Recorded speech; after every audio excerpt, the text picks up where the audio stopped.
Sorry. Let's start. Matangam. Simple present tense. Number two. Second lesson එක. මේකේ කොහොමද අපි ඉවර කරාරකේ මේ වාක්‍යයක් ඇදෙන්නේ කොහොමද කියලා මූලික වශයෙන්. ඇති දෙයක් නැහැ. present tense එක සමානයි ලබ්බ තමයි. ඇති දෙයක් නැහැ. There is nothing. කිසිම දෙයක් නැහැ. There is no strange things. It is not a magic. Like that. එතකොට then today we are going to discuss about basically uh, verbs, verb formation, verb formation, verb. මේ verb එක කොටස් දෙකකට බෙදන්න පුළුවන්. එකක් තමයි plural. අනිත් එක singular. බහුවචනයි බහුවචන. ඒක වචන. ඕ plural verb. Plural verbs කියලා දෙයක් නැහැ හරිද? මේකට කියන්නේ base verb එක කියලා. Base verb. නැත්නම් infinitive නැත්නම් stem කියලා වගේ base verb එක. මේක singular verb එක. මේක නෑ. මේක දීලා තියෙනවා. මේක සුද්ධව හදලා තියෙනවා. මේක උන් අපිට දීලා තියෙනවා. base verb එක දීලා තියෙනවා. මේක පාඩම් කරගන්න ඕනේ. example go කියන එක තියෙනවා. මේ මූලික ක්‍රියාපදේ හැමනිතරම තියෙන්නේ plural formation එකේ. බහුවචන ස්වරූපයෙන් තියෙනවා. හරි. ඒක හැටි. ඒක තමයි ඒක හැටි. මට කරන්න දෙයක් නැහැ. මම මොනවද කරන්නද? මේක දීලා තියෙන හැටි. ඒගොල්ලෝ කියන්නේ මේක තියෙන බහුවචන ස්වරූපයෙන් කියලා. එතකොට ඒක වචන ස්වරූපයේ verb එකක් නැහැ ඒගොල්ලෝ ෆෝම් කරලා. ඒකට ක්‍රම හතරක් තියෙනවා. ඒක ලෙසන් එකක් තියෙනවා. වීඩියෝ එකකුත් තියෙනවා. උනම් බලන්න. ඕනනම් බලන්න. ඒක හදා ගන්න ඕනේ. ඒක තමයි මේකේ හදාගන්න. එතකොට s එකතු වෙනවා, es එකතු වෙනවා, ies එකතු වෙනවා. ඔහොම එන්නේ.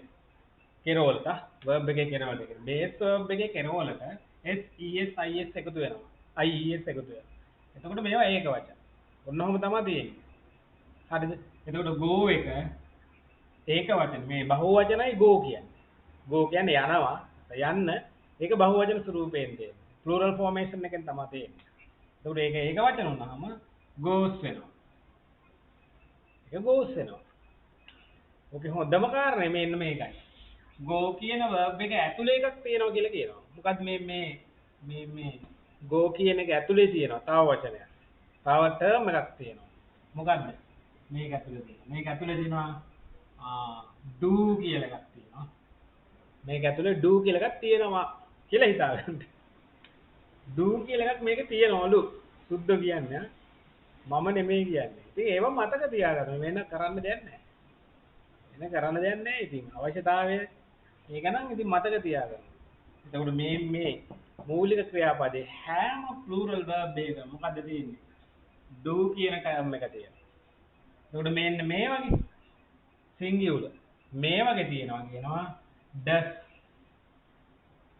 does කියලා එකක් තියෙනවා. හරිද?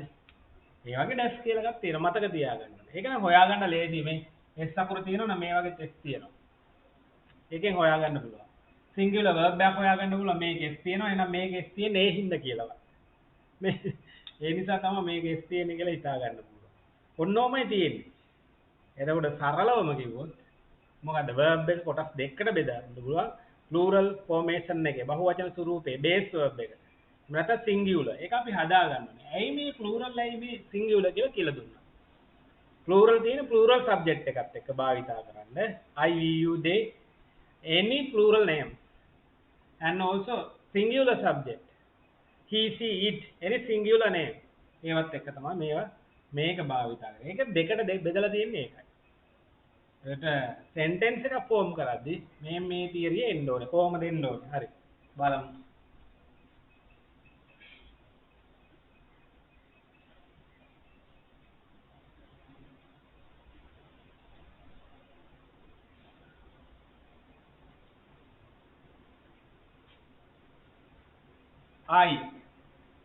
I go මම යනවා. I එක go වෙන්න ඕනේ base verb එක. base verb කියන්නේ plural verb එක. එතකොට බහුවචන ස්වරූපය. එතකොට බහුවචන කර්තෘ බහුවචන ක්‍රියාපද. මේක he එක්ක එනකොට he singular subject. එතකොට goes වෙනවා. he goes. He go කියන්න බෑ. He goes. He goes. I go, he goes. එතකොට ඒව මතක තියාගන්න. He goes. එතකොට මේක ඇතුලේ තියෙනවා do. මේක ඇතුලේ තියෙනවා does. මේක ඇතුලේ තියෙන්නේ do. මේක ඇතුලේ තියෙනවා does. කොහොමයි එන්නේ?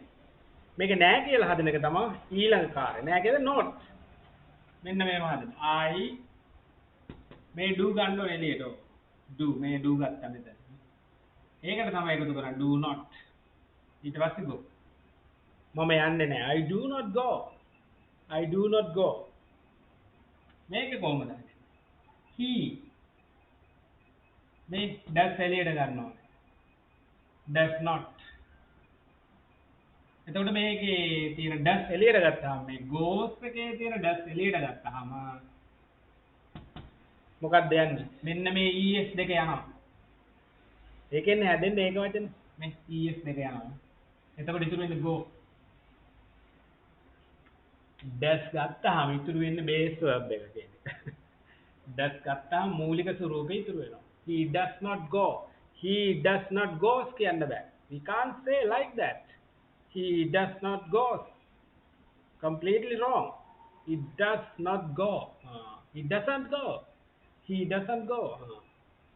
එහෙමයි එන්නේ මේ. හැදෙන්නේ මෙහෙම. ඕක තමයි මේකේ හැදෙන විදිය. හරි. එතකොට I we you they. ඔක්කොටම මේ වගේ විදියට එන්නේ. He she it any singular name ඔක්කොටම මේ ටික එහෙම විදිය තමයි එන්නේ. ඒක හොඳට මතක තියාගන්න. base verb එකක්. මූලික ස්වරූපේ base verb එකක්. මූලික ක්‍රියාපදයක් බහුවචන ස්වරූපයෙන් තියෙනවා. ඒක ඇතුලේ තියෙනවා do කියලා එකක්. ඒක ඒකවචන කරන්න ඕනේ. එයි මොකක්ින්දද? ඒකවචන කර්තෘත් එක භාවිතා කරන්න ඕනේ නිසා. එතකොට ඒ ක්‍රියාපද හදා ගන්න ඕනේ. ක්‍රම හතරක් තියෙනවා. s එකතු වෙනවා, es එකතු වෙනවා, ies එකතු වෙනවා. නේ? එතකොට එන එක verb එකක් ඇතුළේ. go නම් goes වෙනවා. goes එක ඇතුලේ does තියෙනවා. does එළියට ගත්තාම ආයෙත් go වෙනවා. ඔකයි කතන්දරේ. ඔක තමයි කතන්දරේ. වෙන ඇති දෙයක් නැහැ. ඒක තමයි. මේක ඇති දෙයක් නැහැ. ලබ්බ කියලා නෙවෙයි ඒක තමයි. ඇති කිසිම දෙයක් නැහැ. හොයා ගන්නත් ලේසි. සිංගියුලර් මේ es ගත්තා මෙතන. එතකොට කතා කරද්දී අවුලක් නැහැ.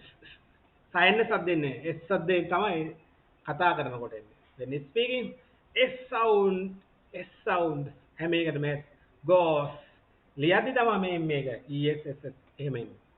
කතා කරද්දී ප්‍රශ්නයක් නැහැ. S එකේ දාලා කතා කරා sound එකයි දාලා තියෙන්නේ. මේ විදිහට හදා ගන්න ඕනේ. ගොඩාක් හදලා ප්‍රැක්ටිස් කරන්න ඕනේ. ගොඩාක් ප්‍රැක්ටිස් කරන්න ඕනේ. He buys. He watch. He catch. He goes. ඒ වගේ. මේ වගේ මේ වෙන්න ඕනේ. එහෙමයි එන්න ඕනේ. Right. Bye for now.